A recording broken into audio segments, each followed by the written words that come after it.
Keajaiban itu bernama perempuan, mampu melembutkan hati seorang laki-laki. Itulah yang terlihat setelah melihat kisah perempuan raksasa bernama Ida dan raksasa Elbap yang tidak lain adalah Raja Elbap bernama Raja Harald dalam chapter 1153. Di kisah masa lalu Raja Harald, dari muda dia merupakan seorang kesatria Elbap yang arogan, menganggap remeh kekuatan orang lain, bertindak semaunya dia, menebar ketakutan dengan kekuatan yang dimilikinya. Dia tidak ragu menyerang dan menghancurkan apa yang ada di depannya. Di suatu momen, dia menyelamatkan perempuan keturunan Elbap bernama Ida dari kurungan orang-orang biasa. Raja Harald menyelamatkan Ida dan membawanya ke kapalnya. Namun tiba-tiba Ida malah menampar Raja Harald dengan kerasnya. Tentu Raja Harald dan orang-orang Elbap yang ada di kapal ikut terkejut. Ida ingin kembali ke orang-orang yang telah menahannya. Itu adalah kesalahpahaman. Raja Harald melarangnya. Namun Ida malah memukul kepala Raja Harald. Menurut Ida, dia malah berterima kasih kepada orang-orang itu yang telah menyelamatkan nyawanya yang saat itu terombang-ambing di lautan dan hampir kehilangan nyawanya. Singkat cerita, setelah kejadian itu, sikap dan pandangan Raja Harald berubah. Hatinya mulai melunak karena seorang wanita. Raja Harald jadi murah senyum dan membantu manusia. Raja Harald mulai berubah menjadi lebih baik. Dia mulai melakukan kerjasama dengan berbagai pihak di luar Elbap.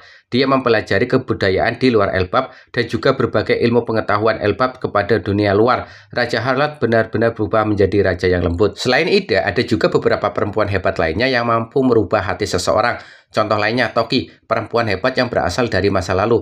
Kemudian berteleportasi ke masa depan dengan kekuatan buah iblisnya, hingga dia bertemu dengan Kozuki Oden. Kozuki Oden seorang anak shogun dari kerajaan Wano yang memiliki sifat arogan, tidak mau diatur dan bertindak semaunya. Hidupnya tidak jauh dari perkelahian dan kekerasan, kurang ajar dan dia suka menculik wanita di malam hari.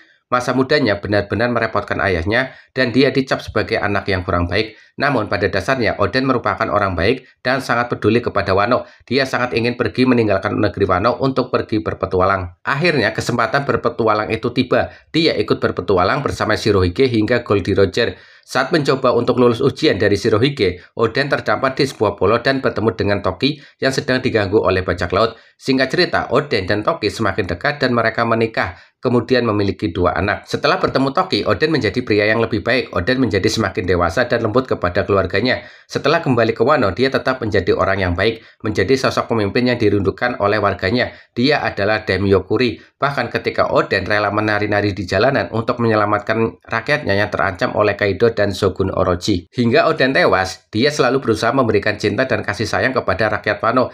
Dia menyelamatkan para anggota Agazaya. Oden benar-benar tewas sebagai sosok yang terhormat. Oden telah dikenal sebagai sosok terhormat di Wano, dari yang awalnya dikenal sebagai orang yang paling buruk di Wano. Kemudian ada sosok perempuan hebat lainnya yaitu Scarlet, anak pertama Raja Rikudoldo III dari Kerajaan Dressrosa. Scarlet merupakan putri raja yang penuh dengan cinta dan kasih sayang. Dia berhasil membuat seorang petarung jalanan menjadi sosok suami dan ayah yang sangat hangat dan mencintai keluarganya. Iya, Scarlet telah berhasil meluluhkan hati Kiros. Kiros adalah petarung jalanan di negeri Dressrosa yang telah banyak menghabisi nyawa. Tangannya benar-benar ternoda hingga dia bertemu dengan Raja Riku. Hidupnya mulai berubah. Walaupun pada awal pertemuannya Kiros menyerang Raja Riku.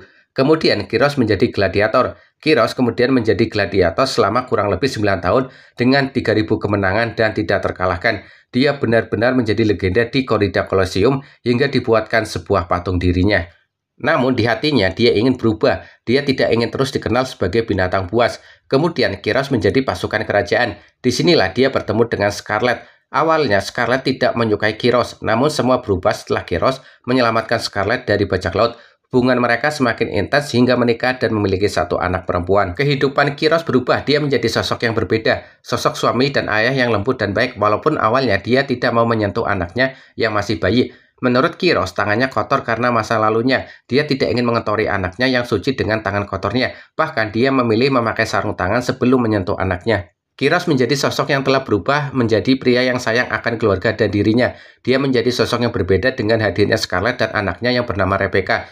Dia benar-benar menjadi sosok yang dibanggakan Raja Riku dan keluarganya. Walaupun demikian, jiwa petarungnya masih ada di dalam dirinya dan akan keluar untuk melindungi keluarganya. Kiros tetap menjadi Kiros yang lembut walaupun kesedihan menghampirinya, mulai dari kehilangan istrinya, berubah menjadi mainan dan keberadaannya dilupakan. Kehilangan waktu bersama putrinya sebagai sosok ayah, tidak dapat melindungi Raja Riku dan Kerajaan Dressrosa dari Doflamingo. Hingga kelompok SHP dan para petarung Korida Colosseum bekerja sama dengan Kiros dan Raja Riku melawan kelompok Doflamingo hingga kemenangan diraih. Kehidupan kembali aman dan tentram walaupun tidak seperti dulu lagi.